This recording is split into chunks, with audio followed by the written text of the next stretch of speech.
What's up, tribe? My name is Ariella Latrice, and welcome back to my channel. Go ahead on and make sure you hit that like button and subscribe button. Make sure you hit that notification bell so you can get any updates on my upcoming videos.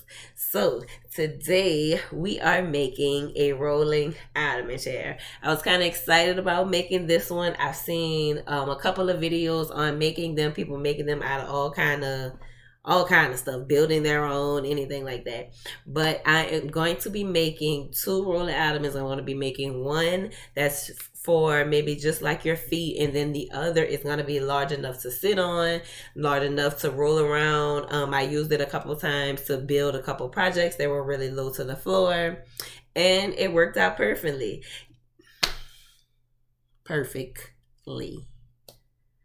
But anyway, let's go. Let's get it. Let's go. Let's get started in the video.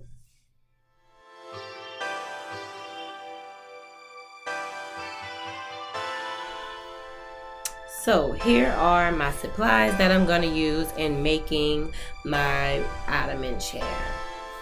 So first things first, what we're going to do is we're going to lay out something just to protect your floors, because the rubber on this tire will scuff up your ceramic, your tile, your wood floors, and we don't want to do that. So the first thing that I'm going to do is secure the inside of the tire. When someone sits on it or puts their feet on it, you don't want your tire to sink in the middle. So what I'm going to do is I'm going to take this string. I did purchase this from my local Lowe's. You can purchase it from Home Depot, Walmart, anywhere you feel that you want to get your string from. And all you're going to do is you're going to wrap your tire in the string. The more you wrap the tire, the more dense the inside of the tire will get to where it'll support itself. It'll be like a mesh or like a little net, like a woven situation, something like that. So I'm just using my staple gun to secure some of the string, just to give it a little extra support. You can never have too much support when you're building something for someone to sit on. So I'm just going to keep going around in a circle. I did rotate the tire as I went, just to make sure it went, I went in almost a star formation, just to make sure it was evenly distributed amongst each side of the tire. So I'm just going to keep going around, and as you can see here, it got pretty thick.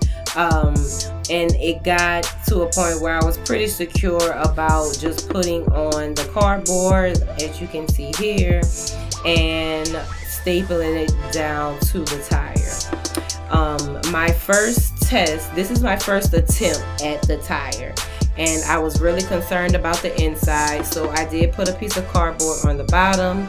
And here you can see I flipped it over just to see how strong it was, just to see if it was like leaning or moving any type of weird way. So the cardboard around the sides of the tire was only for aesthetics. I really wanted like a flat, kind of a straight edge once I wrapped my fabric around it.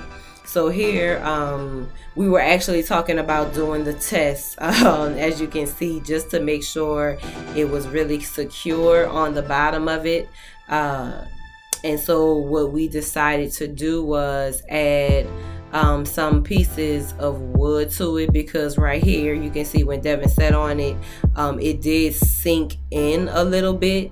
Even though he didn't really like fall through the tire completely, it did like dip on the side once he tries to get up, and also once he sat down on it.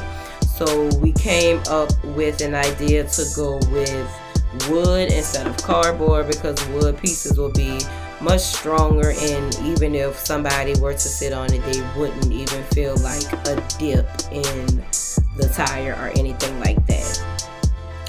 So what we're going to do is going to go back to the drawing board, add two pieces of wood to the left and the right side, just to give it a little more stability, and then we're going to test that out, and then add my cardboard back around the sides. So here you can see I'm putting my cardboard back around the sides to do my test again. Here I added my 2 strips of wood along the bottom, and I'm going to screw the wheels onto the pieces of wood just to give it another test, just to see if it's going to dip in the center, or if it's going to move or like rock, or seem any kind of way unstable. So when you sit on it and lean it, and just like I suspected, it was not stable at all when I did the test. So here you can see all I did was go with just one solid piece of wood, which makes so much more sense. And all I did was add a piece of wood to the top and a piece of wood to the bottom, just to make sure it had as much stability as possible, and just re-screw down my wheels, because I wanted to roll around. I want it to be kind of easy to move, and something that you don't have to pick up and literally move around the room. You can just slide it or roll it across the room. So here I got my piece on the bottom and the top, and I'm just going to add my foam, 2-inch foam that I got from Walmart. And I'm tracing out the circle along the bottom because I want it to be exactly the width as of the cardboard that is around the outside. So I just drew my guideline, and here I am cutting my edges off just to make my circle shape, as you can see here. And next I am going to mark where I want my tufted buttons to go on my Ottoman chair. So here I decided, initially I was going to go with only 4 really big rhinestones or tufted buttons to put on it, but then I decided to go with a little bit more. And I also was trying to figure out if I wanted to do the tufted buttons around the side, but I ended up not having enough fabric to cover the whole entire thing and do my tufted buttons on the outside. So I decided against it, and I'm only going to do the top. And I just measured out where I wanted my cutouts to be. I used this piece of board that's just a straight edge, just to make sure I had my lines really straight and really perfect, because you do want it to be really symmetrical when someone is kind of looking from top to bottom on it. So I just used my straight edge just to double check that everything was straight and at 90-degree angles, and it came out pretty well using that. So I'm just gonna cut out a little bit of the foam where I made my markings, because I do feel like the deeper the hole is to put your screws and your buttons, you want to see the tufted marks on it. So you don't want them to be really shallow to where you can barely see that it's a button or it's a stone that's in there. And I did go with this teal fabric. I got this from my local Joann's Fabric. This is an upholstery fabric that I found. It's one that you supposedly can wipe off really easy. You can have it outside and it doesn't stain really easy as well. So here I'm going to use a 2-inch screw. I used staples initially to hold my fabric down in place, and then I use 2-inch screws because I am going through my 2-inch foam, my wood that I'm using to support, and also my tire. So you really want really long screws that'll sit as well. And I'm just going around, and when your fabric does not stretch, you do want to make sure it is folded and creased really neatly.